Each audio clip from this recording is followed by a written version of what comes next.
Hi everyone, it's Margaret here with 60andMe. Thanks so much for being here. As always, I'm happy to have you here and share with you topics that we think are of interest to women who are aging beautifully and just, trying to make the most of this time in their lives. I know that there's a lot of conflicting age bias and ageism around us, but I'm going to talk to you this morning about a personal story of a friend of mine who offers some really good advice.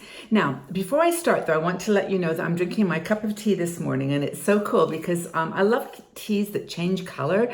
And this one is actually, it's Taylor's, and it's blackberry and raspberry.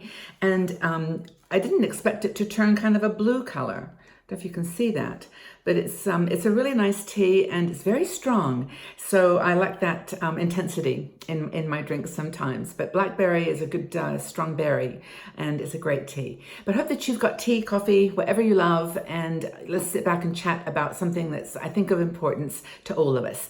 Now, before I start, though, I want to let you know that this show is sponsored by International Living. Now, International Living is a company who have people all around the world in spots that you might want to consider retiring in. And they write reports on just what's going on in those places and answer the questions in advance that you might have. So if you want to go check out internationalliving.com/60andme, right now they're offering a report on how to use cruising as a way of getting around the world to see the places that you might want to explore in the future. But it's a great article. I actually ordered it myself, but you just put your email address there and they'll send it to you free of charge, the link in an email, and very enlightening. So International Living. So here's the story that I want to share with you. Now, I met Pearlie Ann Friedman a couple of years ago. She lives in Koh Lanta, Thailand, but she's Canadian. And every now and again, she goes back to Canada to work. She's a very brilliant technician. She's had years of experience in IBM and other technology companies. And she's kind of settled herself in Koh Lanta, Thailand, doing all kinds of things there. But I interviewed her on our show and just got some great insights. But this year she decided to accept a job offer in Canada and go back for several months. Now, of course, this is very tempting when you're in semi-retirement because it's a lot of nice money to sponsor your real lifestyle, which in her case is in Thailand. But she went back to Canada, to Ottawa. And she's working on a project that's a very complicated project and has a lot of other individuals working with her. And she said that it's been really fun and she loves the work. But there is one person in this group who is definitely not seeing her value. And what that means is that they're showing a bias. Now, she's eliminated all the things it could be. And it's come up with the fact that it's her age. I mean, she's in her 60s or late 50s. I'm not sure, Pearlie Ann, what your age is, but she's definitely not in her 40s or 30s. And this person is having a really challenging time taking her seriously. And she's got a PhD, a master's degree. She's, very well respected by technology companies like IBM. And, she's obviously come to the conclusion you can't be pushy in trying to get someone's respect. If they have a problem with your age or with your experience and don't value you as a person, but not as an individual, this is what's really interesting, then you just have to kind of find some ways to deal with it. And I'll anticipate the ending of this article a little bit by telling you that what she talks about, and it's important that we have this mindset from the beginning, and that is if someone is showing any kind of bias against you as a woman or as an older woman, it's not personal. It may be about you as a category or you as an individual within that category, but it is not personal. And that's the important thing because it makes everything else kind of possible in terms of dealing with it. So how do you deal with age bias? It's a really good question. How do we project a pleasant and sort of accommodating kind of persona that doesn't support the stereotypes? We don't want to be too threatening or aggressive or argumentative because that just kind of reinforces their feeling that you're different or that you're not acceptable to them. So her first piece of advice is smile. Just smile. Smile at them. When just project a calm and cool, collected persona. And when you're being insulted, I mean, if they make any comments that are just derogatory, just smile. And you can say something like, I'm sorry that you feel that way.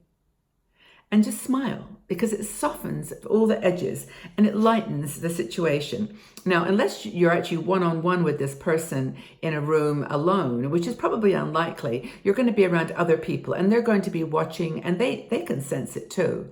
So it's better to say something like, I'm really sorry that you feel that way, with a smile, no argument, just say it. And of course, the underlying tone here is that you stay cool, calm, and collected. I mean, you may feel completely upset and angry. You might feel really rattled that someone is challenging, something that you take for granted. It's just you and you're doing your job. But you might feel rattled, but stay calm. And again, realize it's not personal. It's not got anything to do with you, Pearlie Ann, or you, Margaret. It's got to do with their mindset about your age group, or it could be anything, ethnicity, gender, whatever. And they want to rattle you in order to prove their theory. So if they get you upset and agitated, then they're going to say, see, I told you, she's just she's got problems. But if you stay calm and collected, even despite how you feel inside. Another thing she says to do is to thank them. Thank them for their critique. Say, I value that piece of advice, or I value your feelings about that. Thank you so much. And smile. Try to understand that whatever point they're trying to make is not, to make a point about your quality of work or your contribution. It's to make their point about their bias, that they have a stereotype that they're trying in their own minds to reinforce, and anything that that you do to make them upset or to antagonize is going to bring that bias forward. So thank them. Say, thank you so much for that comment. You can even say, I don't agree with it, but that's your opinion, and smile. And she said this has gotten her a really long way. You actually, there's a little bit of reverse psychology that Pearlie Ann uses here, which I think is kind of interesting. And she thanks them. She says, if they treat you with disrespect and definite ageism, say, thank you for expressing your point of view there. You're certainly entitled to it.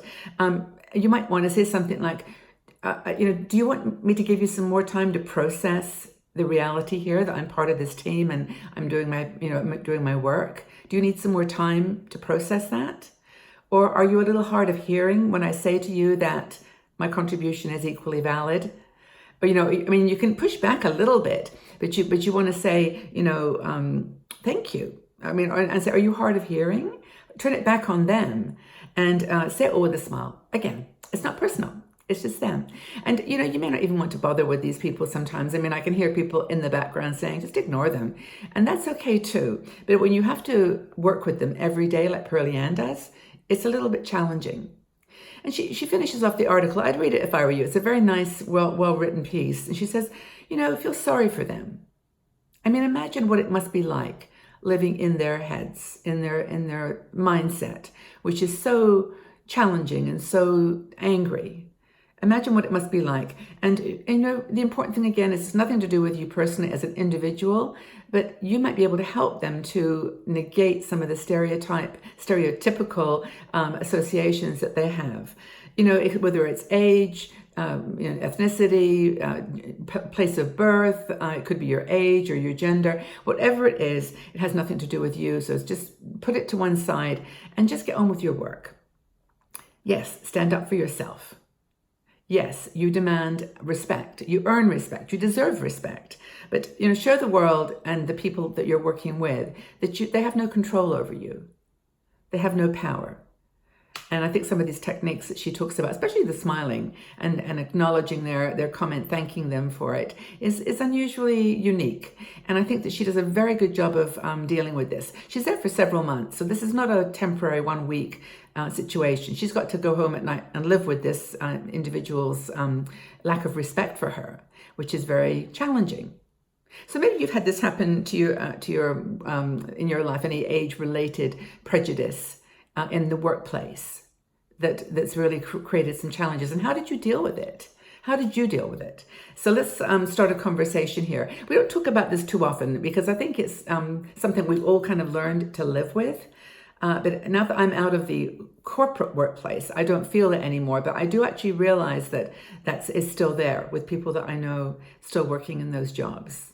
It's almost unconscious on the part of many people. But anyway, have you ever experienced any age-related bias and ageism? Leave your comments in the section below. Let's have a chat, conversation, and just join in together here and see whether we can support one another.